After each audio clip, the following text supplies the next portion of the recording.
নমস্কাৰ এই মুহূৰ্তত আপোনালোকৰ বাবে লৈ আহিছোঁ এটি গুৰুত্বপূৰ্ণ ভিডিঅ' অৰুণোদয় আঁচনি সন্দৰ্ভত ৰাজ্যৰ মুখ্যমন্ত্ৰী হিমন্ত বিশ্ব শৰ্মাই এক ডাঙৰ ঘোষণা কৰিছে। অৰুণোদয় আঁচনিৰ বাবে এটা ডাঙৰ খবৰ আহিছে। জুলাই মাহৰ 10 তাৰিখে সকলোৱে লাভ কৰিবনে অৰুণোদয় আঁচনিৰ ধন?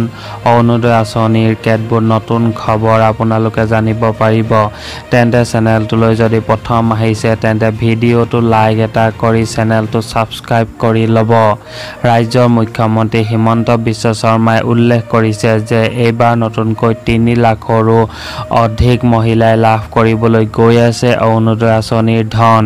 ৰাজ্যৰ কোনো মহিলা বাদ নপৰিব অৰুণোদয় আঁচনিৰ পৰা। সকলো মহিলাই অৰুণোদয় আঁচনিৰ ধন লাভ কৰিব। প্ৰথমে আপডেটটো এবাৰ চাওক। অৰুণোদয়ত আপোনাৰ নাম কটা গৈছে নেকি? পুনৰ এণ্ট্ৰি কৰিব পাৰিব আপোনাৰ নাম।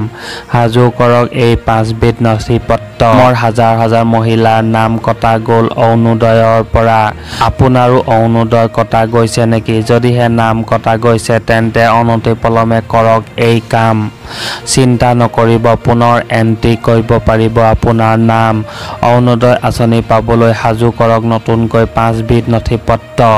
আবেদন কৰিলেই পুনৰ লাভ কৰিব অৰুণোদয়ৰ টকা। Aadhaar card, pan card, ration card, voter card আৰু ৰঙীন ফটোৰ প্ৰয়োজন হ'ব। অৰুণোদয় নোপোৱাসকলে নতুনকৈ কৰিব লাগিব আবেদন। গাঁও সভাত জমা দিব লাগিব নথিপত্ৰ। যোগ্য প্ৰতিগৰাকী হিতাধিকাৰীয়ে লাভ কৰিব 1250 টকাকৈ। 10 ছেপ্টেম্বৰৰ পৰা ৰাজ্যত 40 লাখ লোকে লাভ কৰিব অৰুণোদয় আঁচনিৰ টকা। অৰুণোদয় আঁচনি লাভৰ বাবে অংশগ্ৰহণ কৰিব লাগিব গাঁও সভাত। যিসকলে অৰুণোদয় আঁচনি পাই আছে আৰু নতুনকৈ পাব সকলোৱে অংশগ্ৰহণ কৰিব লাগিব গাঁও সভাত। অৰুণোদয় নোপোৱাসকলে গাঁও সভাত জমা দিব লাগিব প্ৰ-পত্ৰ। গাঁও সভাত প্ৰ-পত্ৰ জমা দিলেই লাভ কৰিব অৰুণোদয়ৰ ধন। মুখ্যমন্ত্ৰী হিমন্ত বিশ্ব শৰ্মাৰ এই ডাঙৰ ঘোষণা। গতিকে আপুনি যদিহে এগৰাকী অৰুণোদয় আঁচনি হিতাধিকাৰী হয় তেনে ক্ষেত্ৰত আপোনালোকৰ বাবে এটা অত্যন্ত জৰুৰী খবৰ। 10 ছেপ্টেম্বৰৰ পৰা ৰাজ্যৰ 40 লাখ লোকে লাভ কৰিব অৰুণোদয় আঁচনিৰ টকা। প্ৰতিগৰাকী যোগ্য হিতাধিকাৰীয়ে লাভ কৰিব 1250 টকাকৈ।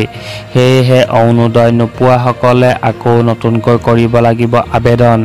গতিকে যিসকলে অৰুণোদয় আঁচনিৰ টকা পাই আছে আৰু নতুনকৈ টকা লাভ কৰিব সকলোৱে অংশগ্ৰহণ কৰিব লাগিব গাঁও সভাত।